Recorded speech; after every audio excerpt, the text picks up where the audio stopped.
महाराष्ट्राचे लाडके उपमुख्यमंत्री काल आपल्याला सोडून गेले।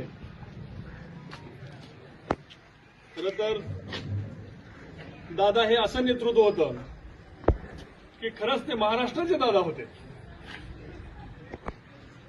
दादाने महाराष्ट्रामध्ये सर्व जातीपातींना सोबत घेऊन, बहुजनांचा विचार सोबत घेऊन, शाहू फुले आंबेडकरांचे विचार मी सोडून देणार नाही। जरी मी हा सत्तेत गेलो तरी शाहू फुले आंबेडकरांच्या विचारांना मी पायी होऊन या महाराष्ट्रात काम करेन। या महाराष्ट्रात काम करत असताना हा या जातीचा आहे, तो त्या जातीचा आहे, असं कधी ही नेतृत्व अजितदादांनी केलं नाही। अखंड महाराष्ट्राची सेवा करेन, मी कामाचाच माणूस आहे असं ते नेहमी सांगायचे। ज्या ज्या वेळेस त्यांनी वेळ दिला असेल, आज या ठिकाणी अविनाश उपस्थित आहेत, आम्हाला सकाळी 9चा वेळ दिला होता, 10 मिनिट उशीर झाला तर अजितदादा म्हणले नाही आता तुम्हाला वेळ नाही आहे, तुम्ही आता आम्हाला मंत्रालयात येऊन भेटा। शिरापूर उपसा सिंचनच्या कामानिमित्त आम्ही गेलो होतो। म्हणजे एवढं परखड व्यक्तिमत्व की 5-10 मिनिटं सुद्धा उशीर झाला तर अजितदादाला चालत नसायचं।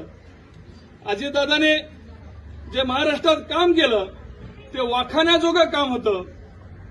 असं गाव नाही, अशी वस्ती नाही, अशी वाडी नाही की ज्या वाडीमध्ये, ज्या वस्तीमध्ये, ज्या माणसाचं अजितदादाने काम केलं नाही। कारण महाराष्ट्र उभा रडत होता की अजितदादासारखं कणखर नेतृत्व हे महाराष्ट्रातलं गेलं आपल्याला सगळ्याला सोडून। ह्याचं दुःख, ह्याची पोकळी कधी भरून निघणार नाही।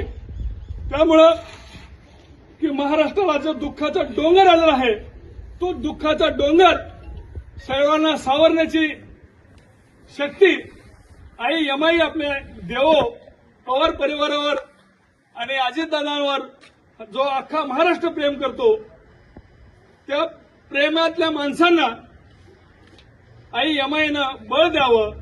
आणि आज या ठिकाणी अजितदादांच्या श्रद्धांजली स्वरूप मी 2 शब्द बोलतो आणि थांबतो। जय हिंद।